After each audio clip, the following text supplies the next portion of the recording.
Hello everyone, सभी को नमस्कार। तो आज हम लोग देखने जा रहे हैं एसएससी एमटीएस एग्जाम 2024 7 अक्टूबर second shift top 25 GK GS question. तो आपका पहला क्वेश्चन क्या है? आपका पहला क्वेश्चन है नरसिंह वर्मन द्वितीय किस वंश से संबंधित था? तो इसका आपको राइट आंसर बताना था। तो जो आपके नरसिंह वर्मन द्वितीय थी वो पल्लव वंश की क्या थे? शासक थे। उन्हें राजसिंह राजमल्ला के नाम से भी जाना जाता था। तो ये भी आपको याद रखना है कि उन्हें अन्य किस नाम से जाना जाता था? तो राज सिंह और राजमल्ला। उन्होंने 695 ईस्वी से 728 ईस्वी तक शासन किया था। नरसिंह वर्मन द्वितीय के शासनकाल में कई मंदिरों का निर्माण करवाया गया था, जिनमें से कुछ प्रमुख हैं। जैसे कौन से मंदिर का निर्माण करवाया गया था नरसिंह द्वितीय के समय में? जैसे आपका हो गया ममल्लपुरम में सूर्य मंदिर, कांचीपुरम में कैलाशनाथर मंदिर, दक्षिण आरकोट में पानमलाई मंदिर, ईश्वर और मुकुंद मंदिर, लाल मिरी मंदिर और बैकुंठ पेरुमल मंदिर। ये किसके समय में बनवाए गए थे?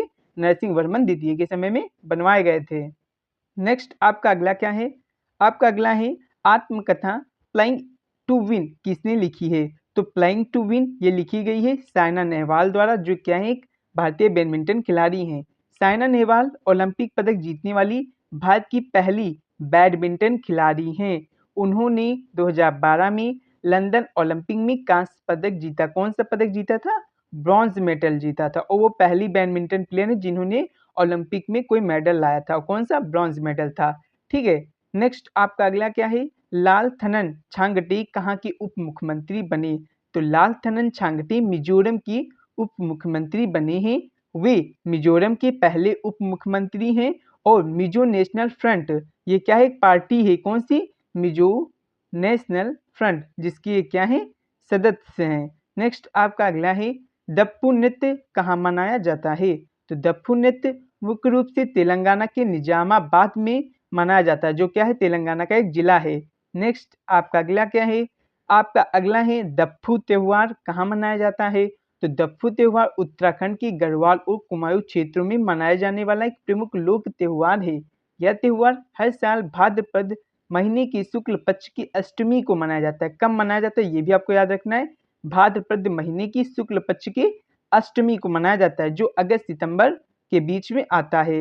नेक्स्ट आपका अगला है सेकेरेनाई त्योहार किस महीने में नागालैंड की आगामी जनजाति द्वारा मनाया जाता है? तो ये मनाया जाता है फरवरी माह में। किसके द्वारा? नागालैंड की आगामी जनजाति द्वारा मनाया जाने वाला एक त्योहार है। नेक्स्ट आपका अगला क्या है? बीसीसीआई ने 2023 में उद्घाटन महिला प्रीमियम लीग WPL सत्य से कितने रुपये का अधिशेष अर्जित किया? तो कितने का किया था?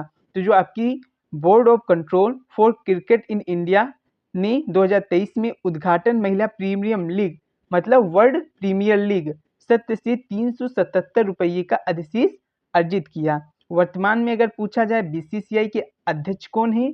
तो वो आपके रोजर बिन्नी हैं। बीसीसीआई के सचिव कौन है? तो वो आपके जयसा जी हैं। बीसीसीआई के उपाध्यक्ष कौन है? तो राजीव शुक्ला हैं। बीसीसीआई के सीईओ कौन है? तो आपके हेमांग अमीन हैं। बीसीसीआई की पुरुष क्रिकेट कोच कौन है? तो राहुल द्रविड़ हैं। ये तो सबको पता ही होगा। बीसीसीआई की महिला क्रिकेट कोच कौन है? रमेश पुवार हैं। और पूछा जाएगा बीसीसीआई का मुख्यालय कहाँ है? तो ये आपके मुंबई के चर्चगेट में है।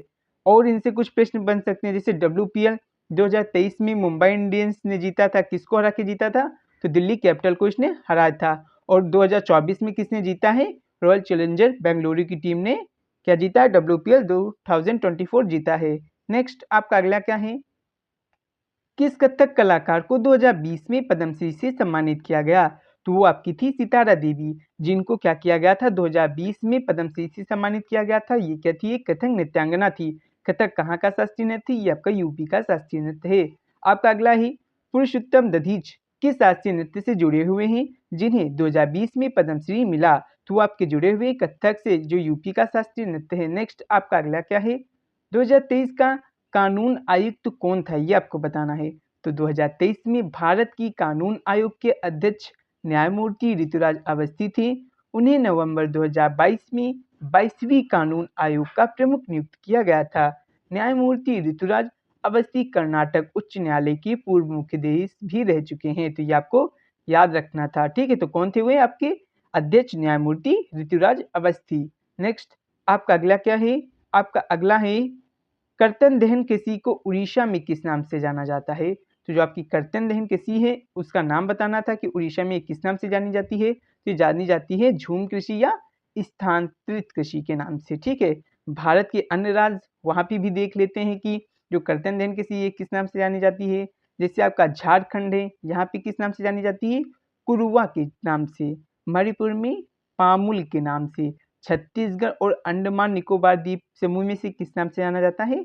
दीपा के नाम से। तो इनको भी आपको याद रखना है कि कर्तन दहन जो कृषि है उसको किस राज्य में किस अन्य नाम से जाना जाता है। तो झारखंड में कुरवा, मणिपुर में पामुल, छत्तीसगढ़ अंडमान निकोबार में दीपा। नेक्स्ट आपका अगला क्या है? 2011 की जनगणना के अनुसार बिहार का लिंगानुपात कितना था? तो 2011 की जनगणना के मुताबिक बिहार का लिंगानुपात 1000 पुरुषों पर 918 महिलाएं था। यह राष्ट्रीय औसत 940 से भी कम था। साल 2001 की जनगणना के मुताबिक बिहार में लिंगानुपात 1000 पुरुषों पे 921 था। और पूछा जाए सबसे जो साक्षरता दर जो कम थी किस राज्य की थी? वो थी आपकी बिहार की। सबसे अधिक किसकी थी? केरला की थी। सबसे अधिक जनसंख्या किसकी थी? यूपी की थी। और सबसे कम किसकी थी? ये आप लोग कमेंट करके मुझे बताएंगे। नेक्स्ट आपका अगला क्या है? तो इसी के साथ वीडियो समाप्त होती है। अगर वीडियो अच्छी लगी हो तो लाइक करें, सब्सक्राइब करें एंड शेयर करें। और डिस्क्रिप्शन में दी गई टेलीग्राम की लिंक पर जाके टेलीग्राम को ज्वाइन करें और पीडीएफ को प्राप्त करें।